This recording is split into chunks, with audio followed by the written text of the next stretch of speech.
nonprofit communications agency. AFP's mission is to eliminate the underrepresentation of Black professionals in the American technology sector by 2030. Mutale writes widely on race and technology, as well as speaks at conferences across the world. She has a fellowship at the Digital Civil Society Lab at Stanford and is an affiliate at the Berkman Klein Center of Internet and Society at Harvard. Her goal as AI for the People is developing technologists from traditionally underrepresented groups, commissioning research on tech's impact on Black people, and collaborating to develop content designed to change and advocate anti-racist policies to govern and design the deployment of AI systems. She previously worked in governance, and during that time, she was part of the team that introduced the Algorithmic and Deepfakes Algorithmic Acts, as well as No Biometric Barriers to Housing Act to the US House of Representatives. She started her career as a broadcast journalist and has produced documentaries for BBC, CNN, and ABC. Thank you. Welcome, welcome, welcome. So, ChatGPT, it launched in November 22nd, and as soon as it launched, I heard about it everywhere all the time. It just was overwhelming, the amount of information we were getting about it while we were on spring break. So we weren't even in school to worry about it, we were on spring break. Since then, it has taken off, and it's got 100 million users. For comparison, TikTok took 9 months to get to 100 million, Snapchat and MySpace 3 years, Google almost a year to cross to 100 million users, Instagram took 2.5 years, Twitter took 5 years, and Facebook 4.5 years to get to 100 million users. So what does it mean that this software has so many users so soon?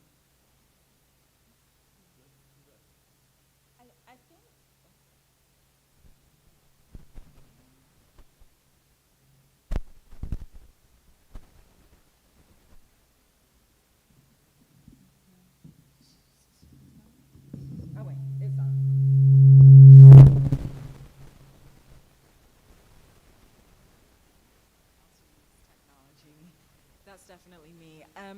In terms of what does it mean to have so many users, I think it means a couple of different things. I think we are acculturated to having new technologies produced. I'm on the TikTok Content Moderation Advisory Board, and one of the things that was really interesting was when I got onto that board in June 2020, and by November of that year, we'd crossed 1 billion users.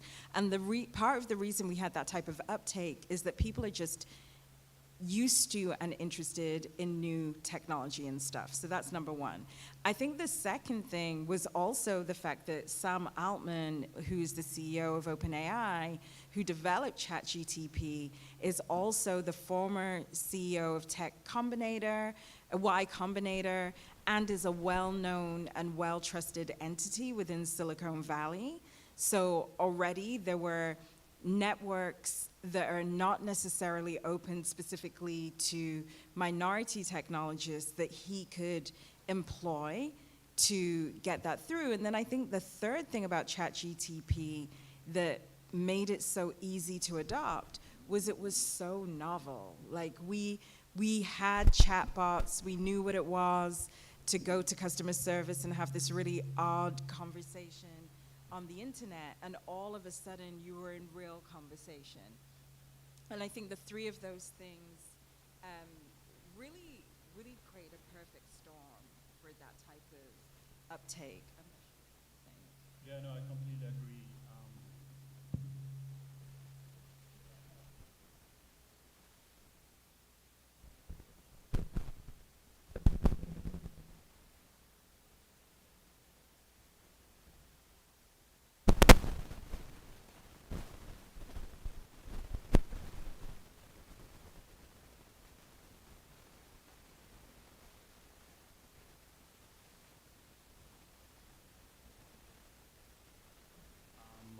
These kinds of tools have been around for a while. Natural language processing tools have been around for a while. with the same kind of idea to kind of parse through large amounts of text. But large language models like ChatGPT just takes the power of these tools to a whole other level. And what people have found when they interact with it, in addition to having like good design and interface, is the power of these tools to generate text, right? In a very clever, seemingly very human way. And this is what perhaps differentiates it and adds to what I would call the hype around it. So clearly it's popular, and it could have very useful functions, but there's a hype factor here that I think we need to be critical about, particularly when we think about like the implications for what I think about a lot in technology, distribution of power. Who does this really enrich and support, and to what extent does it challenge like existing distributions of power in our society? And so I think so I think it's important to like think about the hype behind it as well, right, and why it's like that. Well, I hear what you're saying, and part of it is founder was Elon Musk, was an early founder. Right, a co-founder, right. Bill Gates and Microsoft were investors in it. So it already had powerful people behind it to kind of give it that liftoff that maybe a smaller company or a smaller tool may not be able to do. And I find that very interesting because already Microsoft has incorporated some kind of a chatbot into its 365 suite, as well as into Bing search engine. Bing Yeah. search engine. And I think the search engine thing is really interesting because Google is really afraid of that part because Google makes so much money off of search. And so if Bing starts to use ChatGPT or AI in a way that's really useful, it can overtake what Google search has been able to do over the years. And also change the business model, because the whole way, if we think about Google search as a business, it's actually quite simple. You put in your question, it picks out the keywords in the question, and then it gives you a bunch of links that are supposed to be the best fit, right? The Bing integration is completely different because once you have a generative model, once you have something that can make suggestions for you, that can be highly personalized, that feels like you're interacting with a human, you then disrupt this idea you're going to get links, and you start to change expectations. And I think once consumer expectations are changed, what Google is really frightened about is, are they going to have to change this business model that has made trillions of dollars over the last 20 years and is bound to make inordinately more than that going forward? And, you know, we've spoken a lot about Microsoft Bing, but Google Bard is their version of a ChatGPT bot. So I think it will change the business model, but we also have to remember Sophia Noble's pioneering work that showed that search engines themselves express racial bias against Black users, specifically Black women and girls, and others. Might certainly speak about that more. Well, yeah, I think that's really interesting because one of the things about what Google has done is put a disclaimer on Bard. And it said that Bard is experimental, so don't really take all of this research that you're getting from Bard and think that it's the be-all and end-all, because it's really just practicing right now. Right. And I think that's really interesting that they would just say this up front, because they also had that problem, like you said, Sophia Noble talked about, that it's research, I mean, its search kept bringing back really racist images of Black people and really undermined Black people in general, because search wouldn't find things that had to do with Black people. And I think it's really interesting that Bard is out there now, but they couldn't even explain to kind of protect themselves in a way. Right. Or, I mean, Sophia Noble, Latasha Sweeney up at Harvard found that when she put the name Latasha, which was coded as Black American, ads for bail came up, right? So these types of reproduction of stereotypes, even when you have a large language model. ChatGPT 3, I have to be accurate, for example, had 175 billion data points, which is the largest model that has been produced by humanity thus far. And for us as communicators, we're like, wow, can you imagine, I as a journalist, can you imagine writing a story where you had unlimited data points? How accurate it could be, but when I was, I'm a contributor to the Karen Hunter Show, Sirius XM Urban, shout out. And one of the things, I did a radio show, asked ChatGPT 3 how Bessie Smith had influenced Mahalia Jackson. All it came back to her with was this really kind of like Wikipedia style, Bessie Smith is, Mahalia Jackson is, but what she was actually asking about was the power and influence of Black women, and it couldn't respond. And so 175 billion data points, but we still cannot get it to create realities in which Black people are brilliant, Black people are powerful. And just for context, Bessie Smith is the first pop star in American history. She was a blues singer. She got a $1,500 advance for Columbia Records in 1923. That was the first time an artist had ever been signed.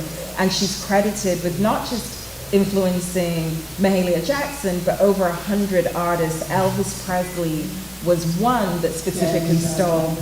Janis Joplin, Elvis Presley, but to not know that means that even if you have 175 data points, you still have racism, sexism, and all the things that oppress Black folks. Yeah, and that then begs the question, like, what are these billions of data points and where are they getting them from, right? And it is essentially, a lot of it is just scraping what's on the web, what is available to them. We're actually not sure, to be honest. We don't know. But we could suspect that.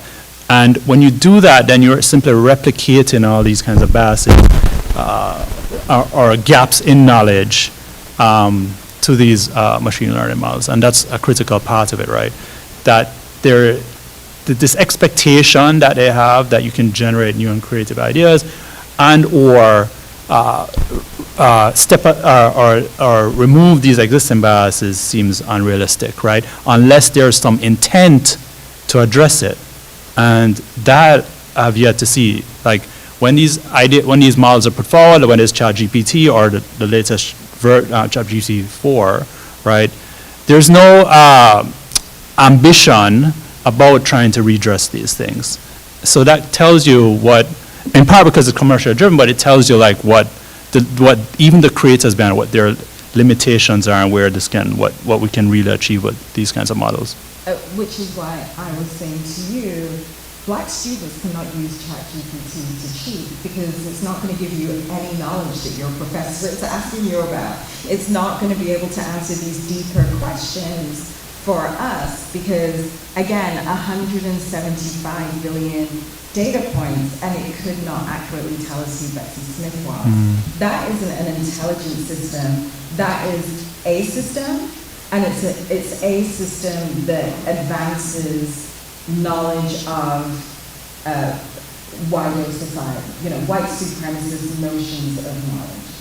I just want to take a step back for a minute because I wanted to ask, how do you use ChatGPT? How is it being used? How are people using it right now?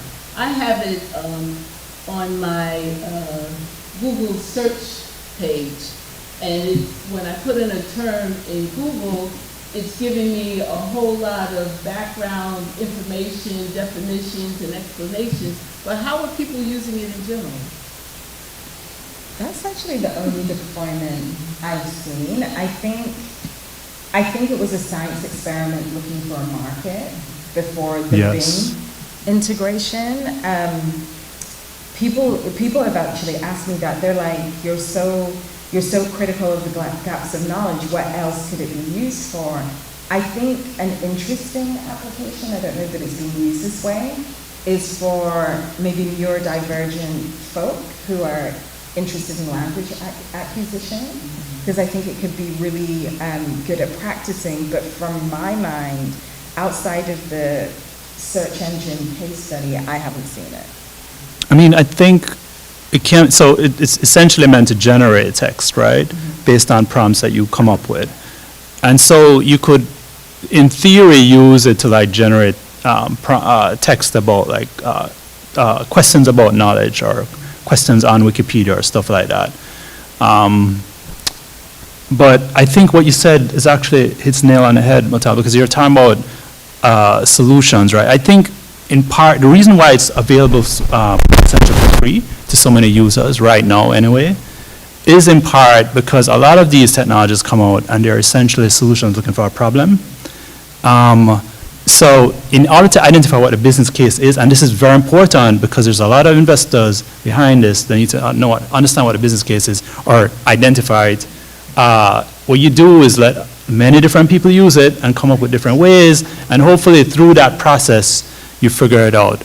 But that tells me then that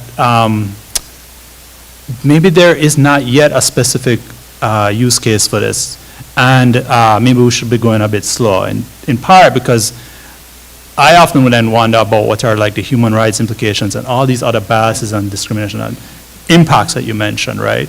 Before we actually figure out what is the right use case for it. But as it is right now, there's a race to figure out how do you use it. I know you make money from it.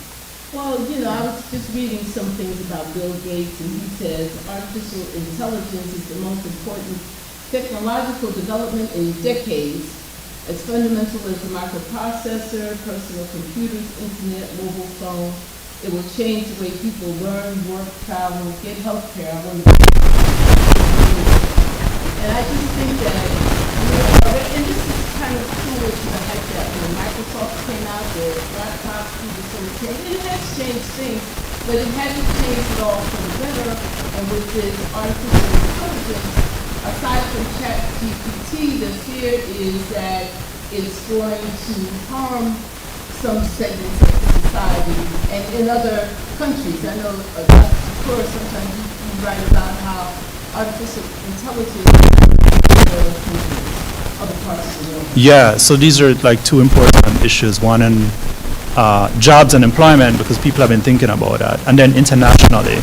I think the international point is crucial. I could start there, which is that the vast majority of these large language models, as we talked about earlier, like they rely on huge amounts of data, right? The language that they often rely on is English, because for a variety of reasons, colonialism, the biggest one, is that most of the content online globally is in English. And therefore, most of the data that these models are relying on and scooping up are in English. Now, as I said earlier, the whole point of these models is trying to understand patterns and correlations between text in the corpus that they have. If that's going to be in English, they're going to make associations and assumptions that we know, we understand as English speakers, but may not apply to other languages. But the models, these very same models, are being used in other languages. I was just having a chat today with one of my colleagues who were pointing out that when ChatGPT is used in Hindi, it apparently can work, for example, but it's not generating the same kind of sensible like text that you'd expect. In part, so what's happening then is that it's taking English and all the assumptions embedded in it and then applying it to other languages. And what the problem is even extended when you look at what natural language process, NLP researchers call low resource languages. In other words, languages that are not, don't have a lot of data, digitized copies of text and so on, data available, right?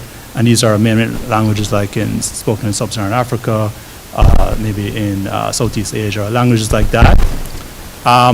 Because there's not enough available data in terms of widespread conversations, what is available is often religious texts and government texts.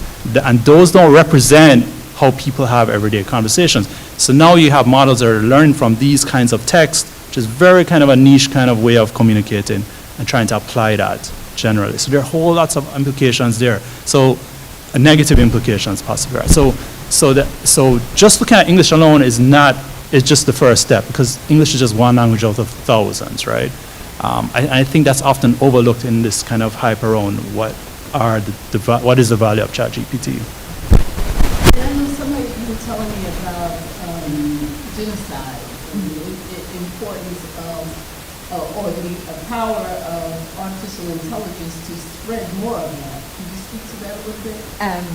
And I do really love technology and artificial. Let me be clear before I really our AI to extent, but one of the things that we've been looking at is we have a body of work called the Future of Human Rights, and within that we've been working with the UN Human Rights Council, but specifically the Permanent Forum for People of African Descent, of which I should say Howard Law School is a major contributor to in terms of knowledge. But within that context, we've been thinking about ways that algorithmically driven systems like ChatGPT could change the way that not only Black people communicate with each other, but how we're communicated about. And one of the case studies that we were discussing in a meeting recently was the Rwanda genocide in the 90s. That was spread through radio technology. So what was happening in that particular context was a minority group within that country. There was hate speech on the radio that led to this massacre.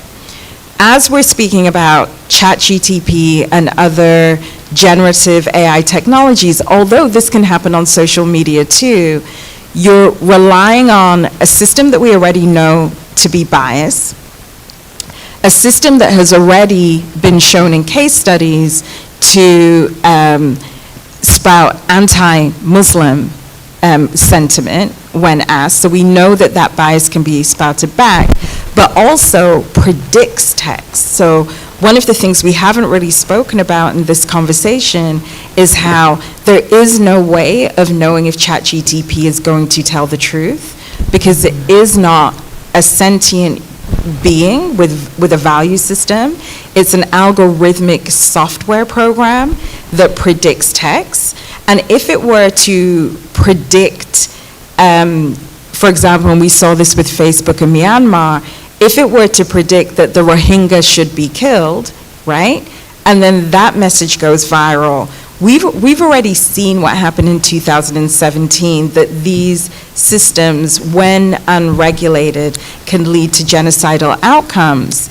But that could easily happen again. And I think as Black people living in the United States at this moment, where the word woke is really replacing the N-word, we are particularly sensitized to what it means when words are weaponized against us. And so for me, I'm always thinking about what is the guardrail, what is the civil rights impact, what is the human rights impact, and then how do we solve it so that we can actually use all of this stuff, enjoy using this stuff, make money from these things without being harmed. Yeah, I completely agree. I think there's already so much misinformation and hate speech directed towards Black communities of color in the US online. And as we said over and over, these tools are learning from that. Right. In fact, they are learning when people sign up to use ChatGPT, it's actually learning from those interactions as well, right? And so if people with bad intentions are interacting with these tools, it's still learning. And so it's crucial then to recognize like these limitations. And not to say that it's useless, but I think if there will be like niche cases when it is useful, and we just need to understand what those are, as opposed to assuming that it can be used in every situation, which Right. it should not. So let's talk a little bit about how it might impact creativity, because we also have DALL-E. It's one of the products from this company, OpenAI, and DALL-E really is something that takes images and develops using natural language to develop images and to create art. And some of the artists are really up in arms about this because they're taking, say you type into ChatGPT Mona Lisa, and it's going to give you an image of Mona Lisa that pretty much looks like the original, but it isn't. And then, is that your art, or is that derivative art, or is that copyright stolen art? So we have some things to really worry about with the creativity aspect. As a matter of fact, many artists are really alarmed by what they see with DALL-E. To kind of take that a step further, this weekend I was on a panel at the School of Visual Art in New York City, and the person that presented before me was the former photo editor of the New York Times, but had actually done the photo editing for Vogue USA for 25 years as well. And he was telling me how DALL-E had been used to create a virtual modeling agency that didn't have models, didn't have photographers, didn't have any of the editorial staff, but they were able to put into the system, I want to see Naomi Campbell walk the latest Alexander McQueen.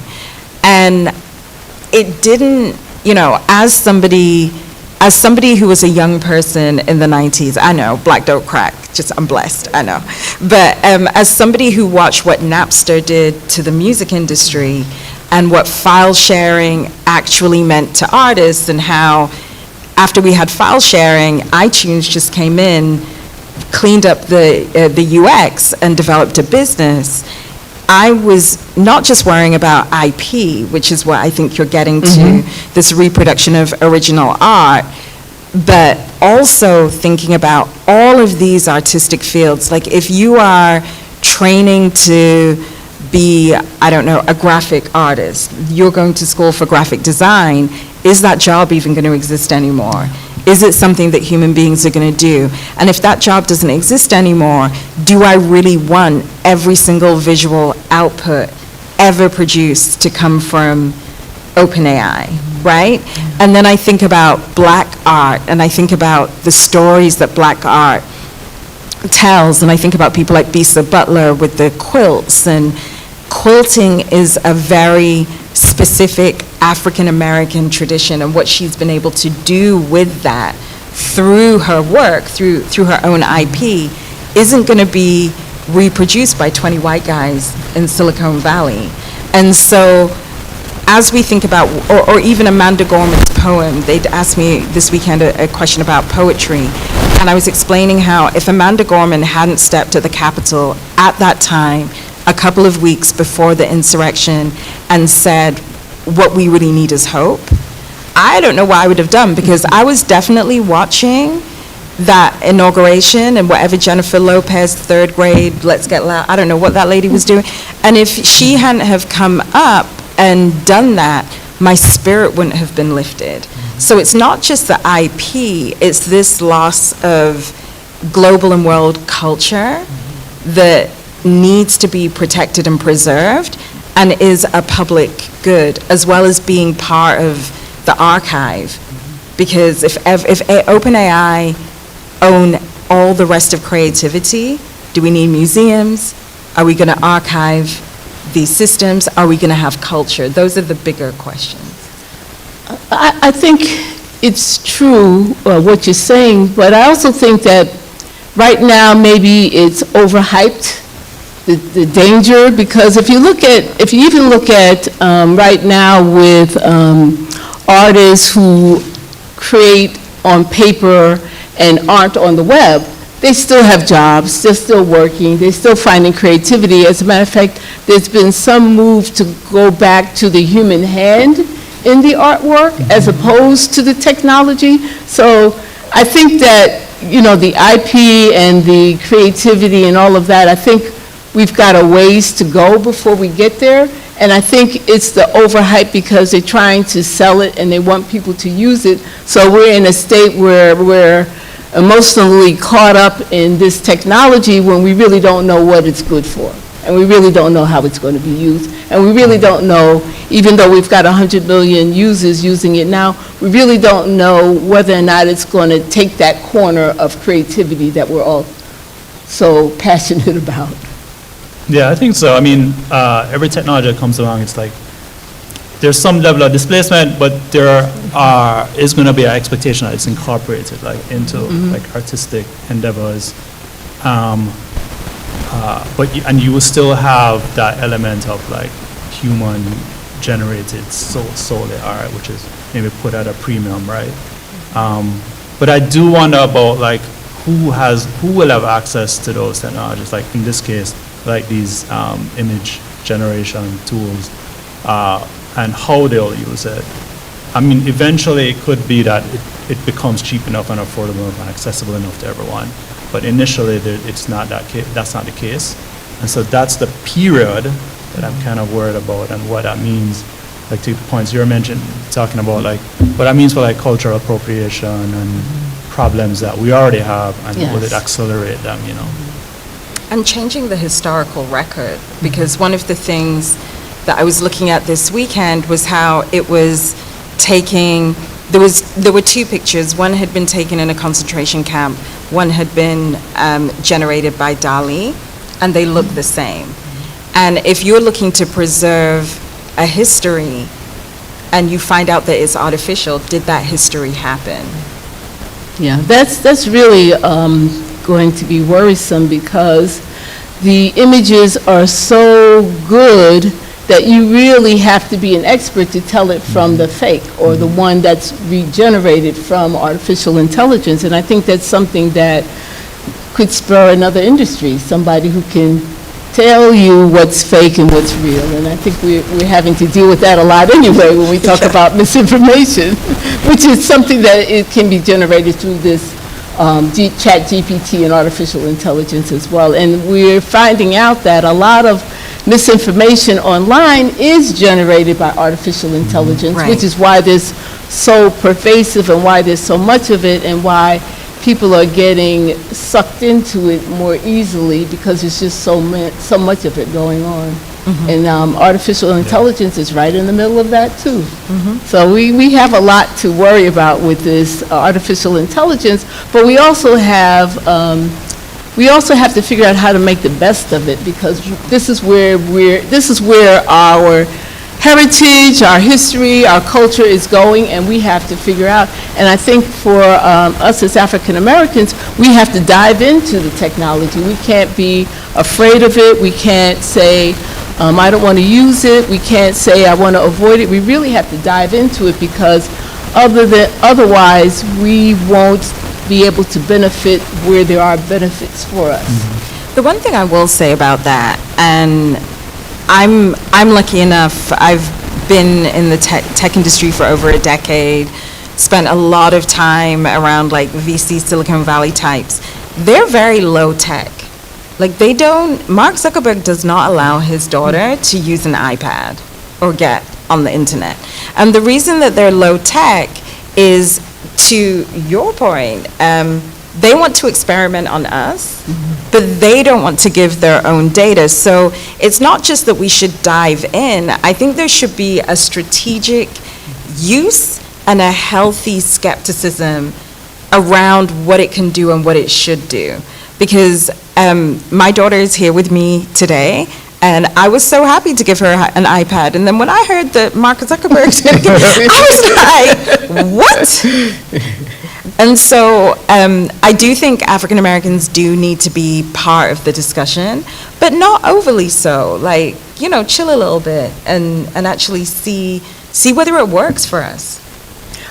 Yeah, I think you're right. Just to add to that, I think there are movements, this is going off slightly on a tangent, but there are movements around the world, even here in the US, for communities of color, different groups that support those communities to take more ownership of these technologies and develop them for different purposes, right? Perhaps profit-driven, perhaps not. But as it is right now, all these major generative AI tools are led by all these big tech companies. It's literally a small handful of companies, Google, Microsoft, OpenAI, that have control over them. And so they have a very specific focus with shareholders that they have to respond to, but that's it.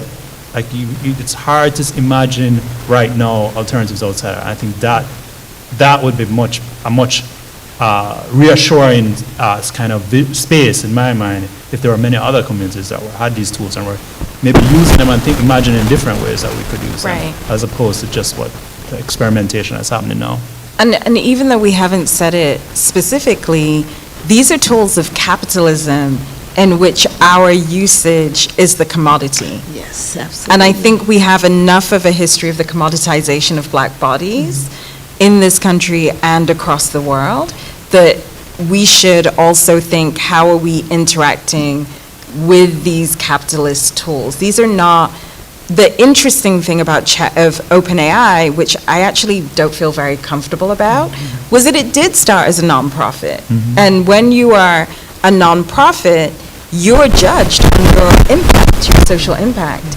But it then turned to a for-profit company, at which point then the people that you're looking to impress are, like you said, Microsoft, are Elon Musk, are others.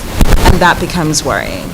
It becomes worrying because, like you said, they're capitalists, and their purpose is to make more money off of what you give them, what everybody gives them, not necessarily that they're coming up with new products, they're coming up with our information and how they repackage it and how they can sell it. And I think that's really something that we really have to think about, because our culture is often appropriated for part of that commercial usage, and it doesn't benefit necessarily the artists and the people who are creating and the people who are generating the content and all of those things. And I think that's something that we have to be aware of, because my students here are content creators and artists and journalists and writers, and some of your work is going to be used to make ChatGPT richer. And so we have to pay attention to these technologies, because we know that our culture is always part of the culture of America, so it's used everywhere. So the other thing about ChatGPT is also that there's a speech recognition system. So it's cornered the market in every which way you can think about it. So not only does it have the art world cornered, and it's got the content world cornered, it's also got the speech recognition, which to me is really scary, because it can take and translate it. Well, it has to learn the language first, but it'll be able to translate and speak the language. And I think you talked about it a little bit before, and maybe even take that language and use it for nefarious purposes or against the people whose language it is. And so I think we have, and maybe translate books from other languages that are not American books, but in other languages, and take it and translate it. So I think there's something about that language thing that I think we need to explore, I need to explore a little bit more, because I was really surprised to find out that that was another product that it had. I mean, let's be clear. There are hundreds of millions of dollars. They're going to try and tell us it can do everything. It doesn't mean that it can actually do that thing. We have just lived through the crash of crypto. Everybody's making money, everybody's getting rich, and then we find out it's a Ponzi scheme. We just lived through Elizabeth Banks. Not Elizabeth Banks. I always say Elizabeth Banks, and I think she's an actress. I always mean Elizabeth Holmes. Elizabeth Banks, if you were watching this live stream, I am so sorry. But Elizabeth Holmes, she says that the machine can, your blood, and it can tell you if you've got cancer. We find out it's a toaster. So a lot of these things that they say that they can do are things that they want to do, but not necessarily things that they can do. And I think that this experimental nature of AI development needs to be raised. We need to understand that we're often interacting with science experiments, they're the minimum viable product, and then they learn to work in the wild. And Yeah. go ahead. Oh, sorry, I was just going to add that we definitely, just following what Mutale said, we definitely need to challenge the hype around these things. Yeah. Part of the problem, though, the obstacles that are put in our way is this lack of transparency. So already we talked about, like, where did they get their data from? Right. We don't know. We don't know. But it would be good to know, like, how do these models work? How do algorithms work? just making those kind of operations and things like and data sources more transparent and public would help people understand what are possibly the risks or the best use cases for these things. But we don't get that. And that's just a general problem you see with a lot of the deployment of these kind of different kinds of algorithmic models and tools, right? And this is one of the roadblocks. If they were to engage in more transparency, I think that would be very beneficial. But right now, they're not. So, Dr. Thakur, I just wanted to know, how is the Center for Democracy and Technology writing about or promoting or critiquing some of these new technologies? What is your work like? So it's very much in line with what I've mentioned earlier. We want to be very critical about new technologies, but recognize, as you had said earlier, that there are beneficial uses to them. But what are those uses is what we want to understand. What are the uses that actually help people and not infringe upon their rights, promote bias and discrimination and things like that? And so a lot of our work is to understand like the limits and capabilities of a lot of machine learning based tools. We're promoting a lot of research in that direction to kind of do technical, legal, and other kinds of analysis of these tools. Not to say that they're bad, but there are specific uses for them, and that's how that's particular for policymakers to understand that. Part of the problem in the broader narrative that we are all responding to here is that these things are great and they're like magical. And policymakers are human too, and they will go along with that in some cases. And that's what we want to push back. Where it's maybe in a lot of industrial, people in industry might be to their benefit to promote that kind of narrative, but that's not a narrative that definitely we want governments or other people to incorporate, right? So we need to be critical, and so a lot of our research is to push back and do that kind of analysis on different machine learning tools. So we have done reports that look at the use of automated content moderation tools in social media, right? And because there's so much content generated in social media, a lot of these companies have to use machine learning tools to parse through the content, to filter content. Often those automated tools have negative consequences, like for people of color, in many different ways. For example? And so for example, there was a story with Instagram that had used filters, automated content filters, to flag user accounts that what they call race-based. But this happened to disproportionately impact black users because they were responding to hate speech coming from other white supremacist groups. So the effect was the opposite of what they wanted. But because they were using these automated filters, which often, and also what compounds the problem is that the people behind that develop these tools are not as diverse as they should be.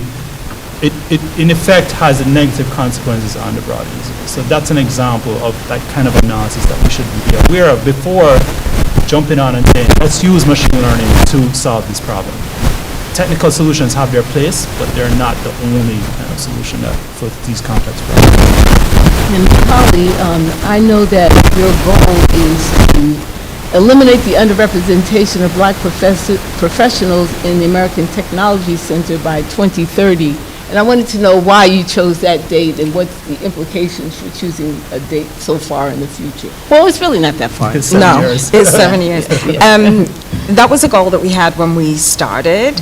Our goal has slightly changed because we're much more policy focused now, specifically around raising awareness around algorithmic bias and how it shows up. But that has become a secondary goal for three main reasons. The first is we don't think that we're going to get the technologies that we want, nor the technologies that we deserve with the current set of people who are designing, governing, and thinking about deployment case uses. Right now, black women, and this is prior to the mass layoffs of this year, but black women in technical roles were about 1.7% of the tech workforce. If you looked in if you looked at wider roles that I've done for over a decade, we only came up to just under 3%. And that isn't enough power to shape product roadmaps to decide that we're going to have policies against hate speech that targets black women, etc. The other thing around creating spaces for more black people to come into technology is that this is where economic growth is happening. So there was a really, really foundational report that we look at all the time by McKinsey that came out, I believe in 2018, I may have the date wrong, but what it said was that 2/3 of black communities live outside of growth centers. So the places that black people are living, the jobs are leaving those places. The reason that they live there is often gentrification. So these are people that were living in New York or Philadelphia or LA, and it became too expensive, so they were pushed out. And then they weren't working in the knowledge economy. And the knowledge economy is the economy in which we are all in, and your colleagues, educators, are in, and that is the bringing forth and shepherding of new ideas that could potentially be commercialized, right? And so through AI for the people, having worked in corporate structures as long as I did, there seemed to be a really strategic opportunity to still be able to do this work in technology, to do it for economic, political advancement for black people, and then to go back to philanthropic interests and other social impact investors and saying that these people should be paid as knowledge workers. And while I don't think that we will achieve the lofty goal that I set out 3 years ago, I do think that the tech layoffs have put so many black technologists and other people that can do that work into the job market, that as we expand, there are going to be people that we can then bring on and hopefully either help them make their careers or at least give them some type of training that once the market comes back, they can be easily absorbed. Well, I think we can open it up to questions. Does anybody have any questions? We can take some of those from the audience. I was thinking for myself as a young person in college today with all of this AI and technology, where would I focus my career? And I was trying to figure out what that job would look like, especially if I don't want to necessarily go into technology, but I wanted to incorporate artificial intelligence in the creative arts. And actually, there is a Howard alum who's actually doing artificial intelligence in film and TV, which I thought was pretty amazing. So they're taking these algorithms and they're making, some of them are quite frightening, to tell you the truth, but they're making them films about historical figures that look like the historical figures using artificial intelligence. And so I think some of that is something that our students, or students in general, especially African American students, need to look at, because I was amazed that, and I'm sorry that they couldn't be here today, because they're actually doing amazing work using artificial intelligence in film and in film and TV, and I think that's something that we want to think about for our students. But anyway, we have if anybody has questions, we've got time for some questions.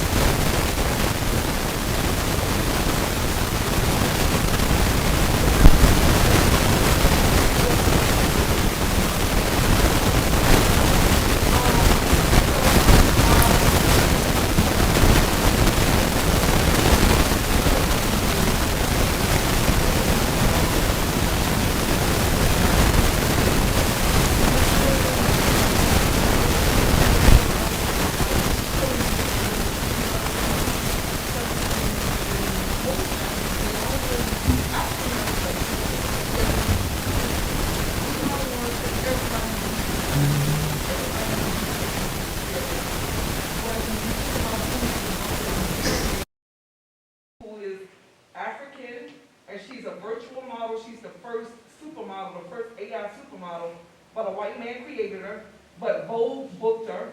All of these modeling agencies booked her, and she's making a whole bunch of money. Then you had FN Mika, who was signed to Capitol Records, who was an AI bot, but they dropped her from the label because she was performing too many stereotypical behaviors of African Americans.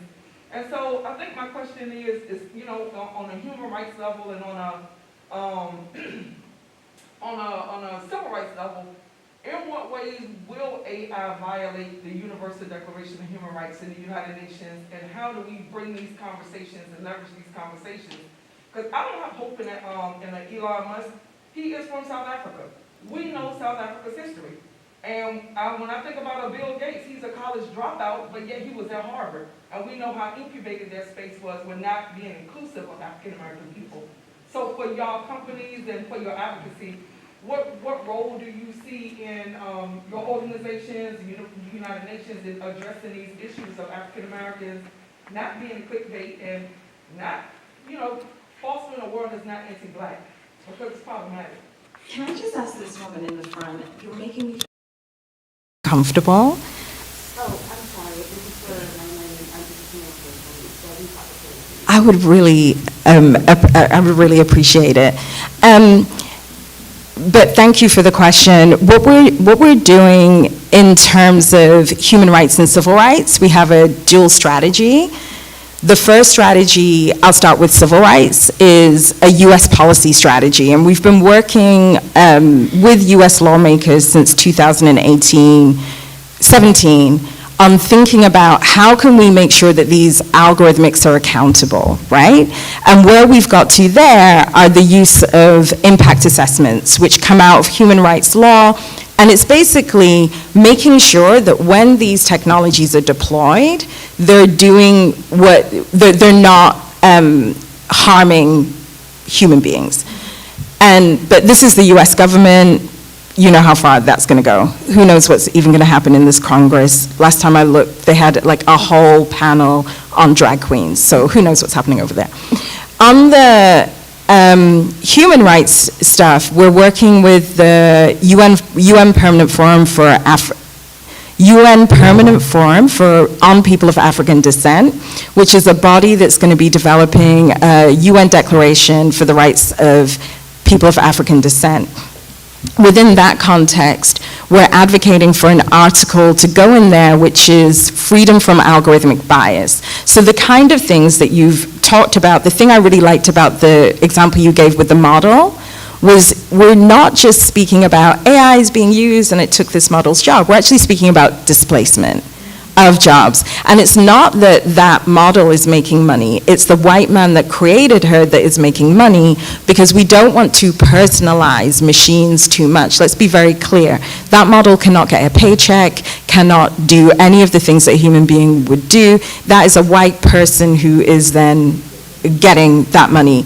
The same with the Capitol Records case, right? And what was so offensive about that artist was it had been made by white people but said the N-word more than actual rappers. Like when they did the analysis, that which makes you think this was just a bunch of people that wanted to say the N-word and then kind of try to hide behind the technology.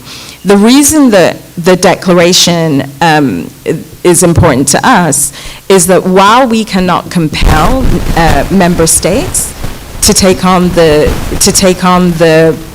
article, what we can do is then work with activists throughout the Black universe and say this is a model that you can then use in legislation in the state, city, federal level, depending on how your country is set up. And the reason that that's really important is Black people still need to resist, but resist in ways that shift power. And where this is really, really, really, really, really, really grounded is there is going to be a massive fight within the UN for reparations, for chattel slavery in the Americas, colonialism in those of us that ended up in the European world and the Caribbean, and that digitization of records. Who's going to do it? Where is that data going to sit? Is it going to be safe? And if we don't figure out how to govern these technologies, then those claims are under threat. And these conversations are happening right now. I was saying to Professor Sturgis, our company is getting ready for that forum to happen in New York City in June. We'll be back in Geneva in December. It took Native American groups 30 years to get their declaration. We don't think it's going to take Black people as long globally. This is Black people across the diaspora, but we are determined and steadfast in that determination, and we have a lot of traction already, so I think it's going to happen.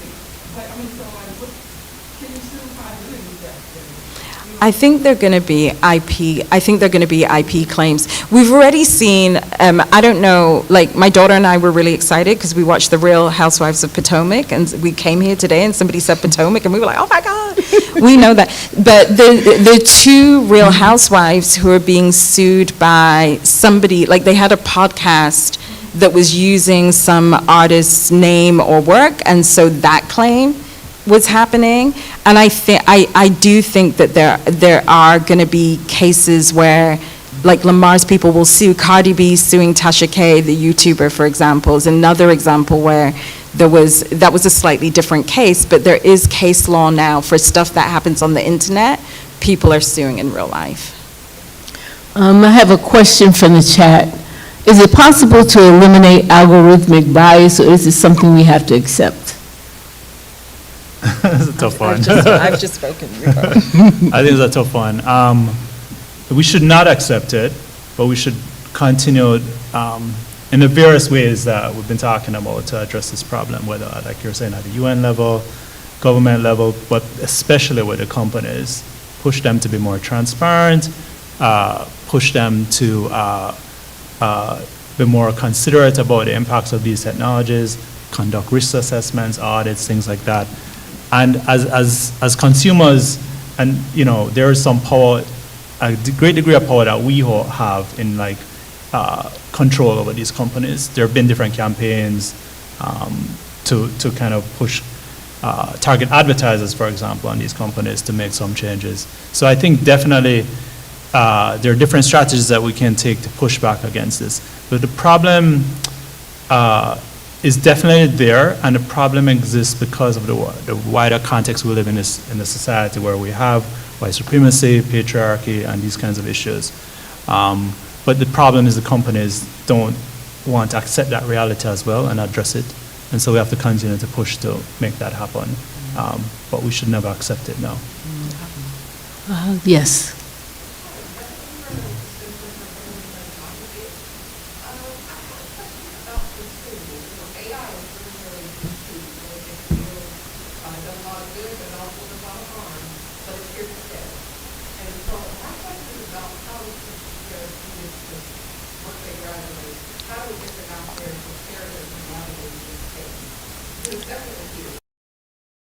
Stories, the whole nine. What is it? Python? Should everybody know Python? Should everybody write certain books people should read? How do we prepare our students for that? I would say that one strategy, I don't want to say the best way, because you are the educators, I am not, but one in terms of, first of all, students are definitely going to interact with AI. They already are. If they are updating social media every day, your students are interacting with AI. I think your question is around power relationships. I know from work that I still do in Silicon Valley that in most tech companies, there is going to be some, unless they're owned by Elon Musk, because I do appreciate the sis pointing out that Elon Musk doesn't do this, and when he took over Twitter, he actually got rid of this team.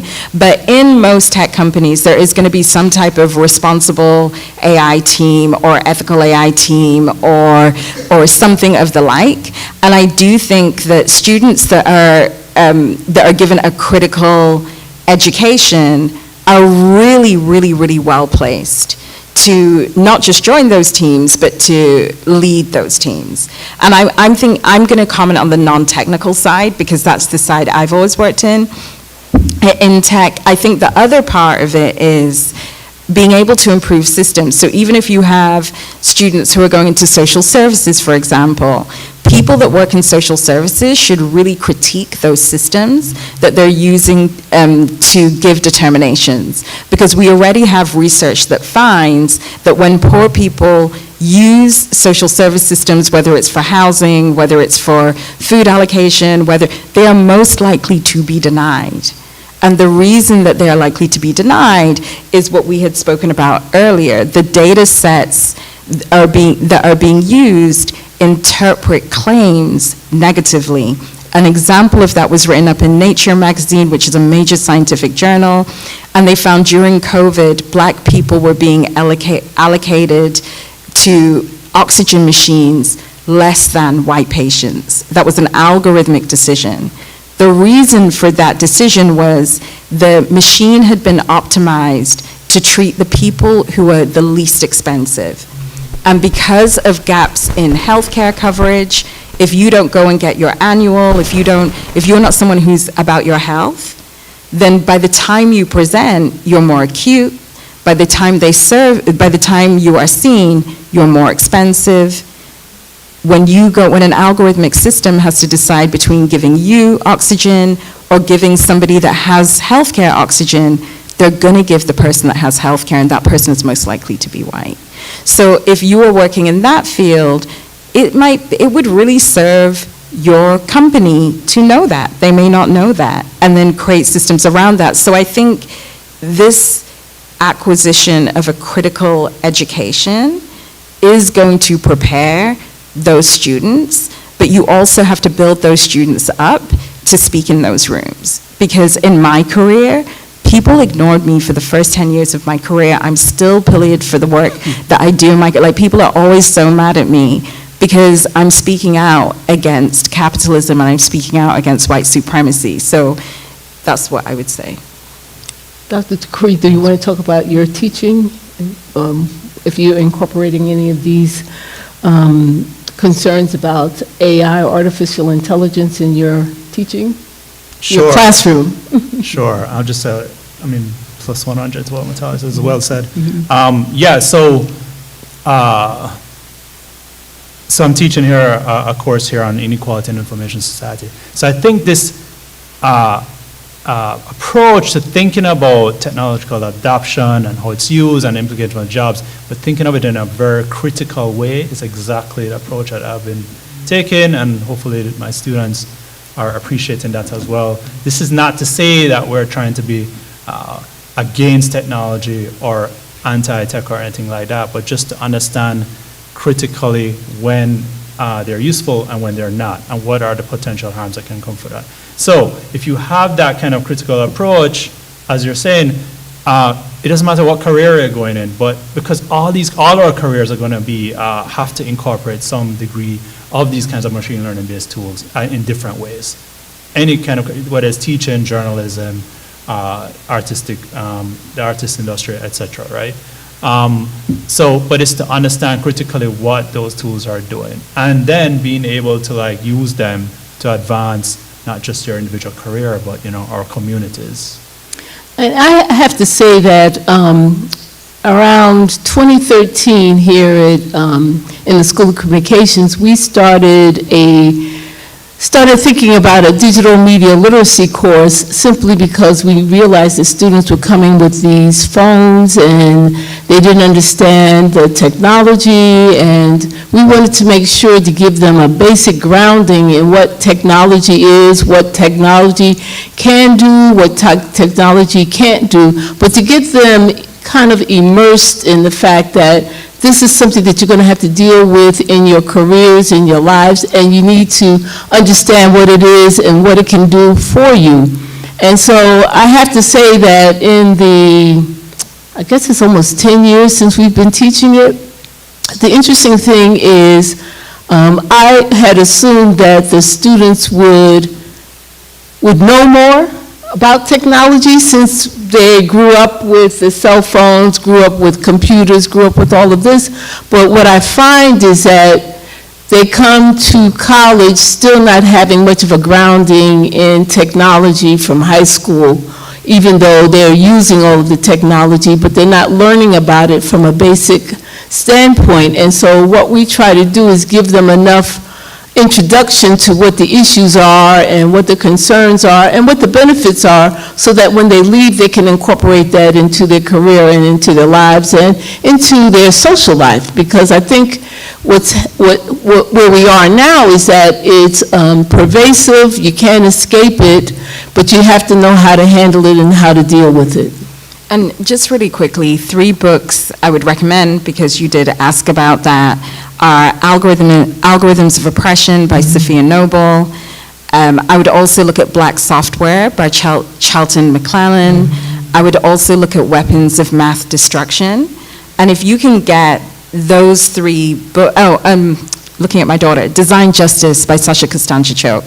If you could get your students to read those 4 books, it at least introduces them to the idea that technology is something that should be manipulated and used and played with, and it shouldn't become your algorithmic master, which is often the way that I think when I hear about people, well, how can I get my students to? And it's like, no, your students have the power. They just need to have a realistic view of what these machines can do. Back there. Can you tell us a little bit about what happened or what did not happen in the legal sphere? Because it was a thing called copyright. And in journalism, when I first started as a post, people, you couldn't take all the pictures. You had the right to privacy, you had a lot of things, but you talked about the Kendrick Lamar, where his face morphed into O.J. Simpson and all these other folks. I mean, did they have permission to do all that? Because it seems like this, it was legally, somebody speaking in the deal, or it never circumvented the legal system to create this what we have now. I think, and I let you know, I am not a copyright lawyer. But through my experience, I do think that those those laws definitely exist. What we don't really have are case law, and we don't really have jurists that understand the real issues with technology or the harms. I'll give you an example. Google versus Gonzalez went in front of the Supreme Court last month, and it was a case in which a family was suing YouTube because their daughter had been killed in a terrorist strike and YouTube had hosted the videos. And the legal argument was, by using algorithms to amplify this type of content, you were radicalizing the people that got to see those algorithms, those videos, because they were recommended.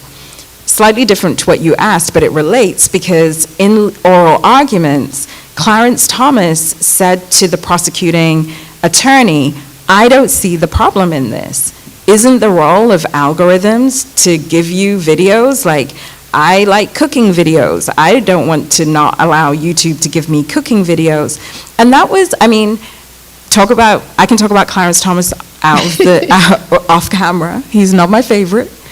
But it really showed that even when these cases come, if the response from the highest law court in the land is, I don't really see a problem with this, then it's going to allow a lot of people to skirt through. Kagan came up afterwards and said, look, we are jurists. We're not experts on the internet. So I think people get away with a lot of stuff there, one.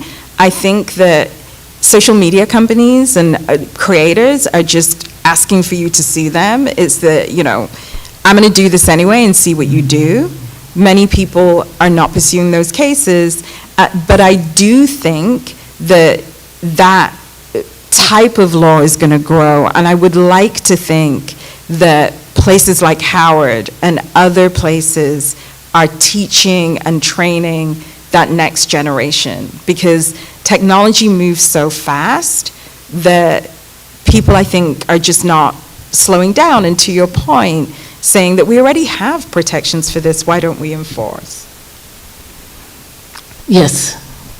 My name is Mahalia. I'm a PhD student here at Communication President of Studies.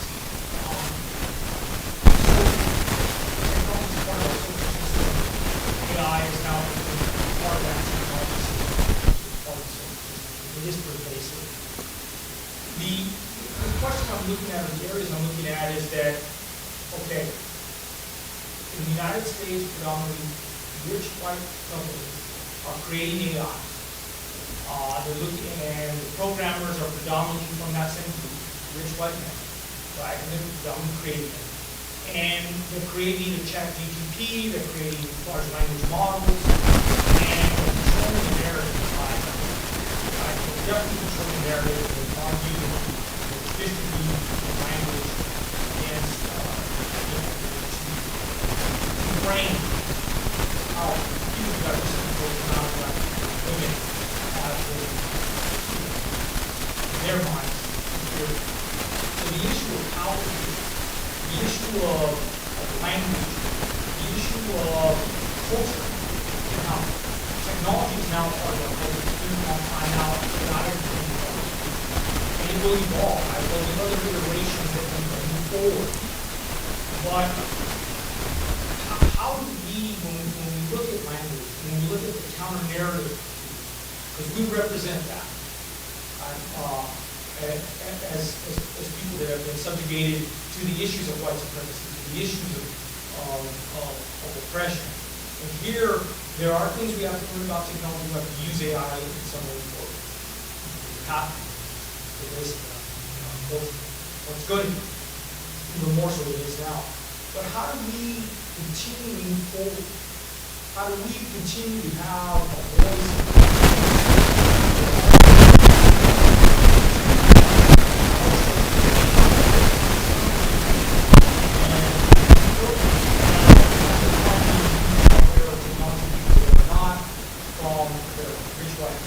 In this space that we're working. But how do we, as students, as scholars, or as you all as practitioners, work together to be able to deal with it? What are we trying to dictate how our culture or cultures should be framed, should be dealt with, as AI moves rapidly into our community and throughout our system? Sure, I think it's a good question. I think we, at a minimum, have to tell our own stories about how we are using AI and how we want to use it. And so this is why, this is a point we mentioned earlier about alternatives to the ways in which AI can be deployed and generated and what it should be used for, and different kinds of groups that can do this outside of like these big tech companies that already exist and are deploying it for a particular purpose, right? Can we develop groups like that and empower groups like that to come up with different ways of using machine learning based tools, particularly groups that are coming from communities of color, that are women-led, and groups like that. I think that's like one direction to go in. And then, as I mentioned, it's about us articulating a vision that we would like to see for the way these machine learning based tools should be used and how we would like to use it. What kind of problems do we want to solve, right? How should we use it? What are the creative, artistic ways that we want to use machine learning-based tools? I think adding those narratives and stories to what's typically exists now across the board is very important. Otherwise, you just get this one kind of narrative that, here is ChatGPT and this is the magical solution to everything, which is kind of big and I'm not even sure how helpful that is.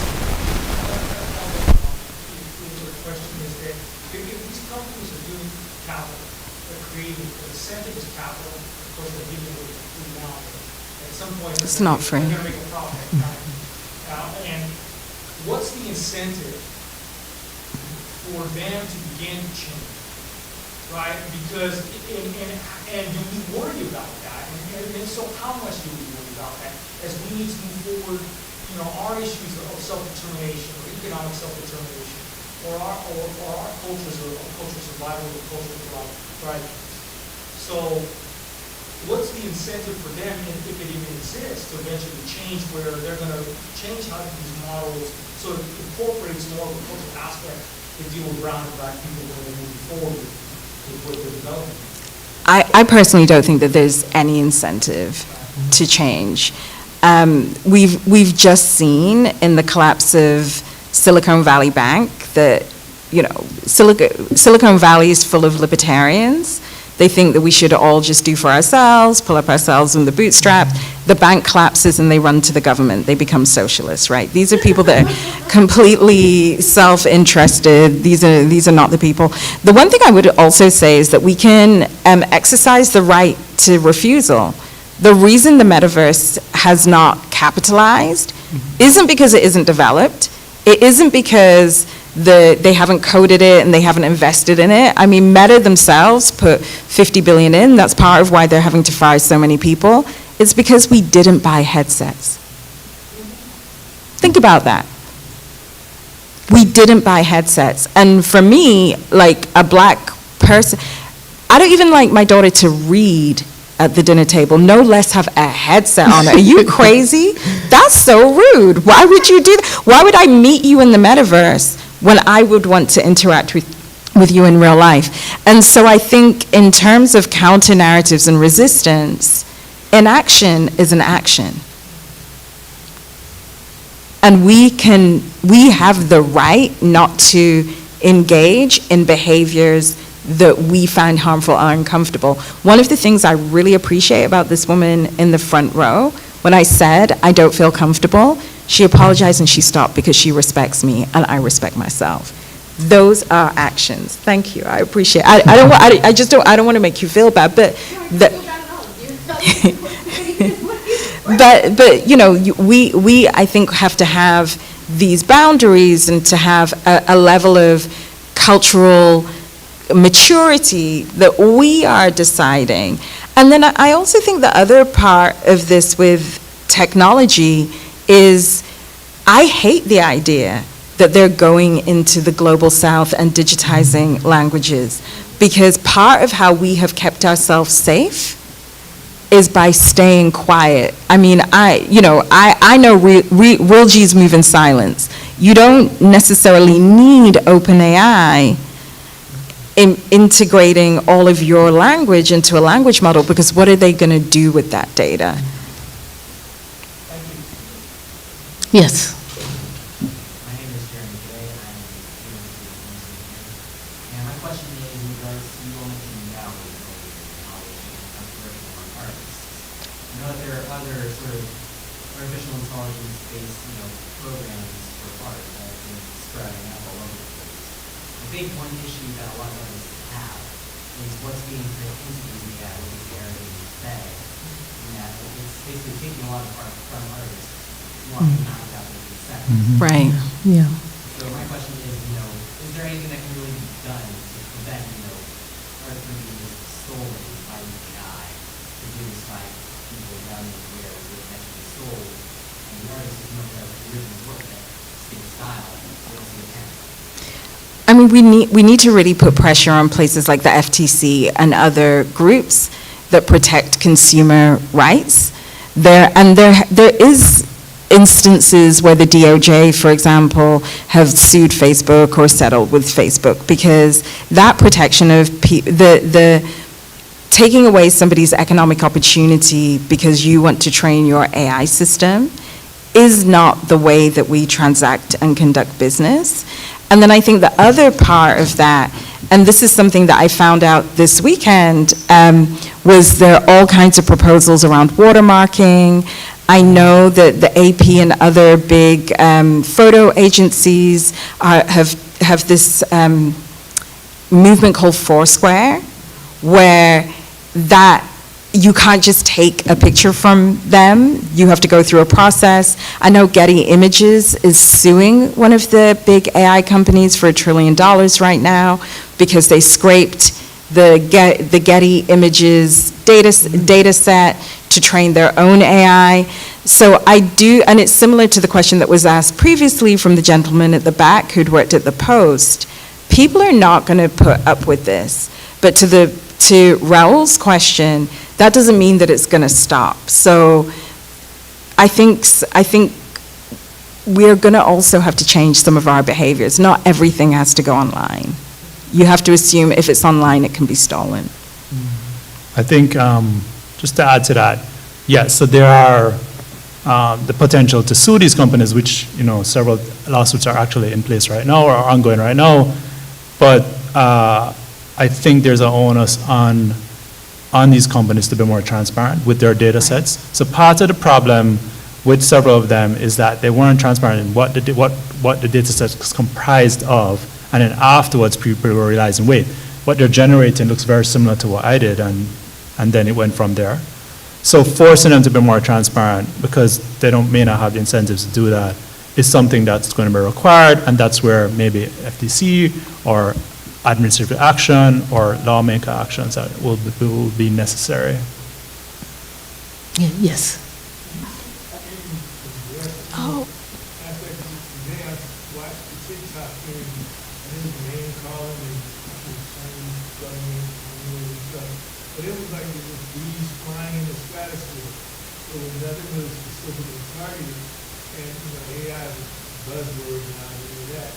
But it seems like it's not a systematic evaluation or examination of what the problem is, what the issues are, and how concerned are you about other issues within this new bubble of opportunity or whatever. AI, TikTok, there's just so much out here, it seems like nobody's still minding the store. I could quickly respond. So yeah, so just I think one of the big gaps here is that there's a lack of privacy protections in the U.S. for all of us. There's no federal privacy law, which then leads to a whole bunch of other problems. Like you post something online, someone might grab it, a data broker might have it, they could sell it to anyone, et cetera, et cetera. And these problems that we're talking about stems from a lack of privacy protections for all of us. If you're asking like what should Congress do, I think that's like a very first step. There are bills in place right now, but there has been a lack of movement. And if they were to address that, they would address a lot of the problems that they're raising today with TikTok. Because it's not just TikTok, it's like Facebook, Twitter, all of them, right?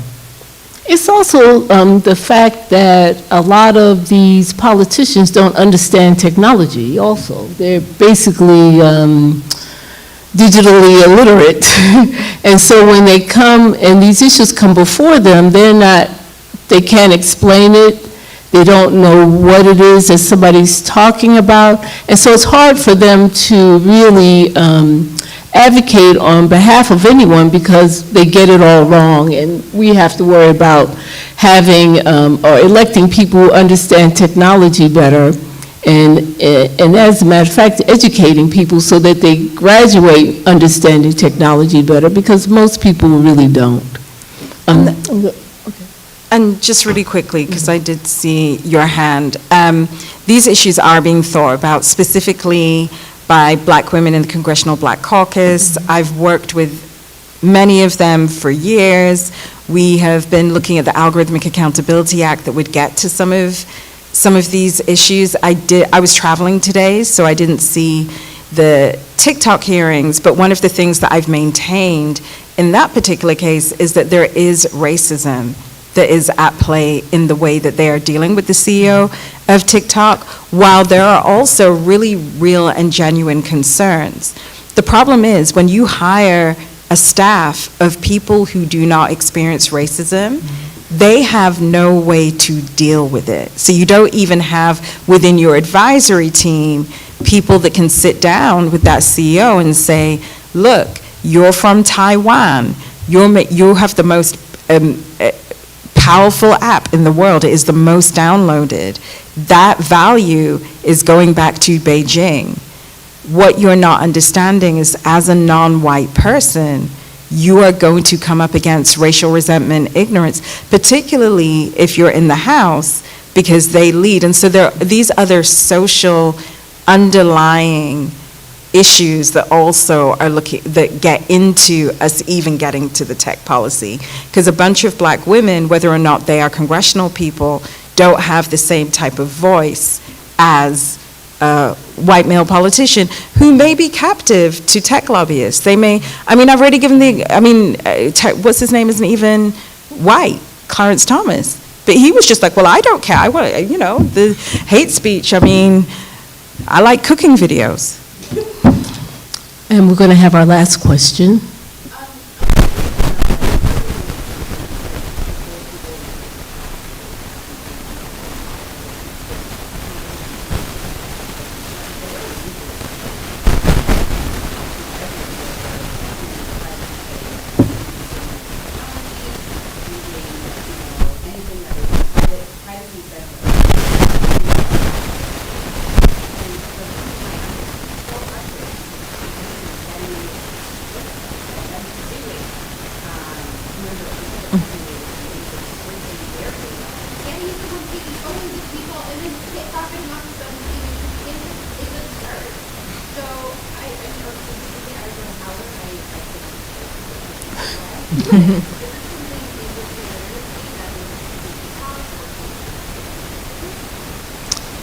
In the course? We talk about copyright and how and actually copyright law is changing, it's evolving, because in the beginning it really protected the creator, but now everyone can steal from the creator or repurpose the creator. So the law hasn't caught up with the changes in technology. And so we talk about that in class because, like I said, the students here are creators, and at some point, somebody's going to try to steal their work, somebody's going to try to manipulate that work, and I know that because it's happened to me. You know, the work that I've done was taken, you know, and I addressed it, and they just wiped it clean from their website. But this is happening all over, and because the copyright laws haven't caught up with the way technology has gone, and who is to police it? You know, who's to police the amount of art and content that gets out there and gets appropriated? You see it all the time, and I talk to the students about, you know, don't steal other people's stuff, basically, but so much of that is going on when you look at GIFs and memes. It happens every single day with just anybody's work, so it's really hard, and I'm not sure what can be done because there's so much of it that's happening right now, and there's so much content being made, content being created. So I don't know, as a single creator, you can protect your work as best as you can, but for the most part, you just really have to be vigilant because there's always somebody out there looking for someone else's value to use for their own purpose. And that's really the world that we're in, right? I really welcome your question. It is my belief that these problems are so big in scale that it shouldn't be down to the individual user, one. But I really welcome your comments because there is a way to resist. You don't have to use Gmail, you can use Proton Mail. You don't have to text, you can use Signal. You don't, and I think it's people that are already in these circles that are most vigilant to their own privacy. Because I spoke right at the beginning of that first question, why did people adopt ChatGPT? Because we have been taught and acculturated to adopt apps. It doesn't mean that we have to, and I think there needs to be a wider cultural conversation to point that out. So one of the things that we've looked at AI for the People are very deep cultural strategies. So we're really interested in the work that we do in Hollywood, in LA, for example, where we'll speak to creators in Hollywood and we'll say, you're going to have to reference or talk about technology anyway. Why can't we implant some of those stories within these wider entertainment narratives? We were not responsible for this, but it is a great example. Abbott's Elementary had a whole episode in their first season that looked at EdTech and looked at the use of iPads to teach children to read.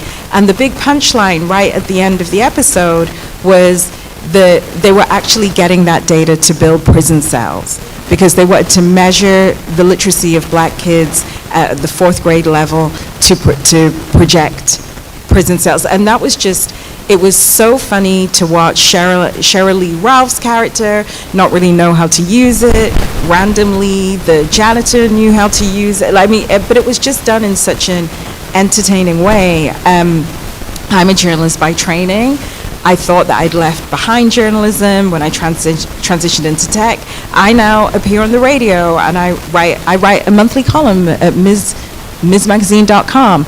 Ask me why I'm writing for the white paper, because the black magazines were not interested, but that's a different conversation. That's a different conversation. But every month, I get to take on new issues, whether it's Section 230 and privacy, whether it's online hate against women, whether it's, and those that get circulated. We've also looked at, as well as journalism and film and television, we're looking at things like comedy interventions. We're thinking about, we're in discussions around an immersive project that would help us imagine what would it be to live in a world where technology respected our privacy.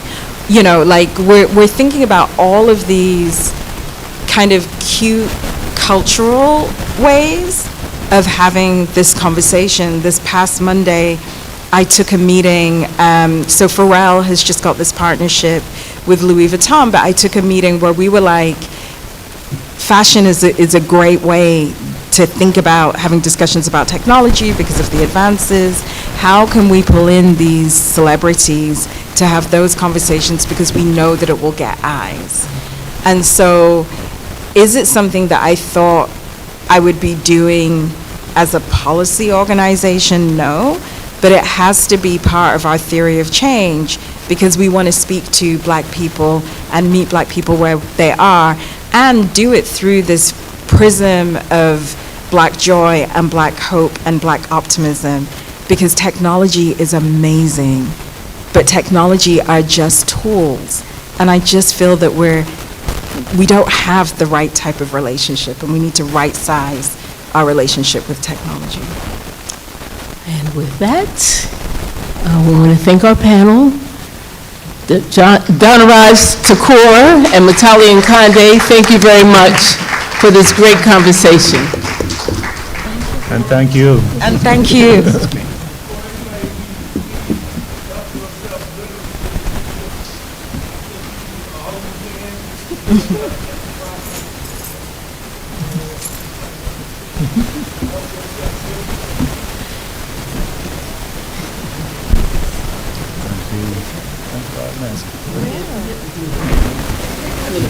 you.